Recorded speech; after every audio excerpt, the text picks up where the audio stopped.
We're gonna see why they're trying to get your attention. Okay, they want something that they don't have, and you have it. You have the capacity to give it to them. Unconditional love. They see your unconditional love. Does that mean you have unconditional boundaries? Have you learned their lesson? We're seeing whether or not they have, but have you? So let's see. Why are they trying to get your attention? Okay, a part of this is that they just want to be close to you. There's something here where, okay, the love that you provided was taken for granted. But because it was taken for granted and it was kind of treated like a piece of poop on a sidewalk, you reclaimed your energy and you reclaimed your power. You put that love into situations that appreciate what you have to give. And that makes sense. And you took it away from people who were making fun of you for giving, basically.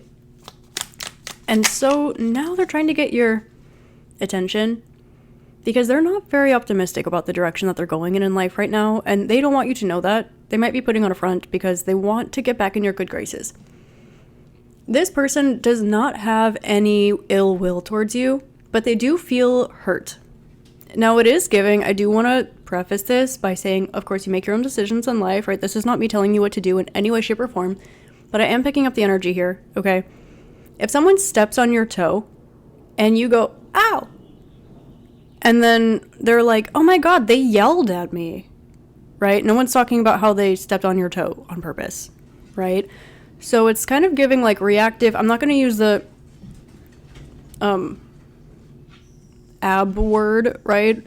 But it's giving like reactive manipulation. Let's say that, okay?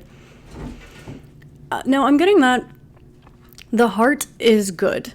The consciousness or the self-awareness, it's either not present or it might actually be present, and that is the very thing that's triggering them to come towards you.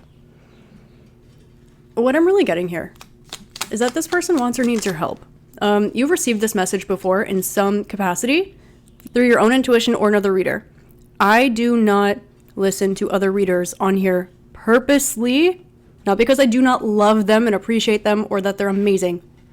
Only because if you get a message from somebody else and you also get it from me, it is not us all ganging up to give you a message, okay? We don't even really know each other like that. Some of us do, okay? But it is so that you know that that is your message. If you hear it from somebody else and you hear it from me, it is for sure. It keeps my energy nice and clean and clear. My channels are open and clear, right? That is it. Clear, open channel. Also, if you hear it a few different places, it's the universe's job and or the algorithm's job, not mine, okay? Innocence is coming through. This person is having heightened awareness about how they did not move correctly around you. Also, there's something here about collateral damage that this has caused. You show up and you give love unconditionally. Probably at this point in time, more than you even had to give, without even saying anything. They maybe didn't know it was more than you had to give, but they knew that you were giving to them more than anybody else ever has. They knew that they liked it. They knew that because you were giving a my house is your house energy, make yourself at home energy. They did. They came in and they used. They ate all the food in your fridge. They took all the love you had to offer. They took everything that you gave them and things that you didn't. Because you had an open door policy. Because you trusted them. You respected them. But this had collateral damage. Because the second that you say, hey, like, you come and eat all the food in my fridge, and then I have to go restock, and then I'm trying to feed myself, and before I get to feed myself, you already ate all the food in my fridge again. And if you want, I can make meals for the both of us, and we can sit down and share. Hi, Brandy baby. This person is really trying to get your attention because they really, really need something right now. They need your energy. We got the energization card. Now, I'm not going to say your energy, their energy. From a perspective of consciousness, nothing belongs to anybody. Okay? However, when you are grounded in your human self with your aura and you are in touch with your subtle energy field, you're going to feel someone else creeping in. You're going to feel this is mine, this is theirs. You're going to feel maybe taking on the things that they don't want to take accountability for, take responsibility for. They will project it. What you need to know at this point in time is that this person does hold unconditional love for you. but they don't really know how to hold that fully yet. They haven't learned how to embody it, how to give it, how to receive it. A lot of this on their end is lack of self-love. And that is not your fault. And in fact, it's not something that even deserves for them to be villainized for not loving themselves. Maybe they weren't taught. Maybe they don't believe they deserve it. I don't know what the issue is here. We're not going to dive into that because that's not the point. The point here is that when you see that things like this happen and there's collateral damage behind it.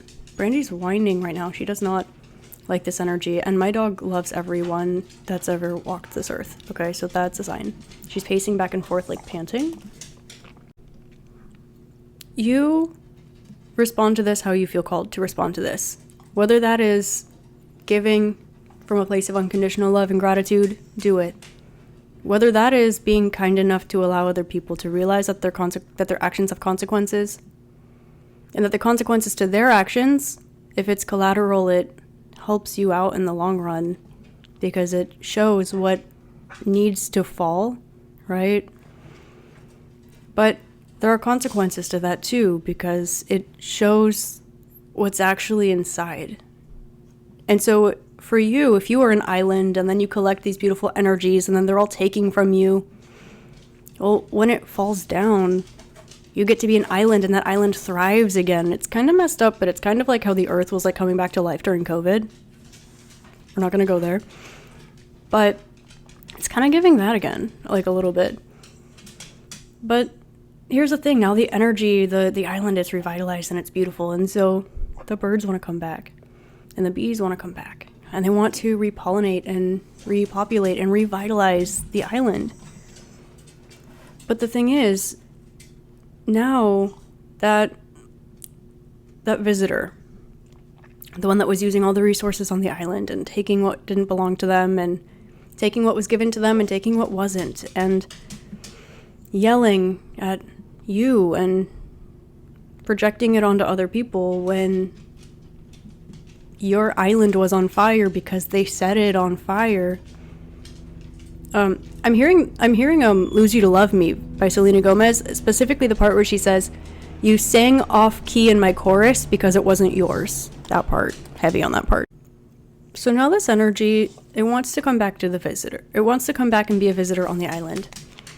So the cards that are coming out are the moon, so there is still some sort of shadow aspect here. It could be hidden. I'm getting the word shadow specifically. There's still some sort of shadow attribute here, and we're not demonizing the shadow versus the light. We're not playing that game. Okay, everything is balance, right? Light and shadow are part of the duality in a system that is whole. It is oneness, it is wholeness. So we're not demonizing light or shadow energy, but there is a shadow attribute here. But the thing is, because you know where this wound is that needed the light, because you were ready, willing, and able to be a home for what needed a home, a friend for what needed a friend, because you were that, they took it personally when your island was on fire. Even though it was your island that was on fire. And that unconditional love there, this is what Spirit wants you to know really, really, really. Okay, make the decisions that you want to make that feel right for you. Follow your intuition and your heart and your logical mind and the lessons that you learn, all of that stuff, okay? However, the love here, it is innocent. This person wants to invest. They want to show up and they want to plant a tree and they want to show up and they want to live on the island. And I don't really know. Let's see what Spirit wants you to know about the situation. I'm just hearing it's not worth your time and energy, but they want to talk about it. They want to move forward. 8 of Wands. So they want to have a conversation about grounding this in some way. So if they're coming at you nasty, it's a way of them trying to get what they want. But what they want is, it's like love. It's beautiful. It's just they don't know how to get what they want without it being like given to them. Like literally, like I want something. Okay, here, have it, and then some. Or this might be the kind of thing where if they threw a temper tantrum to their parents would give them whatever they want. Or their parents give them everything without them needing to ask for it, and then they end up being spoiled. And there's nothing wrong with those things. It is what happened. It is the consequence of that energy. So this person does have the potential to set fire to your island again. They are not optimistic about their life. They want to do better this time. They're not approaching it in the right way. Do with that what you will.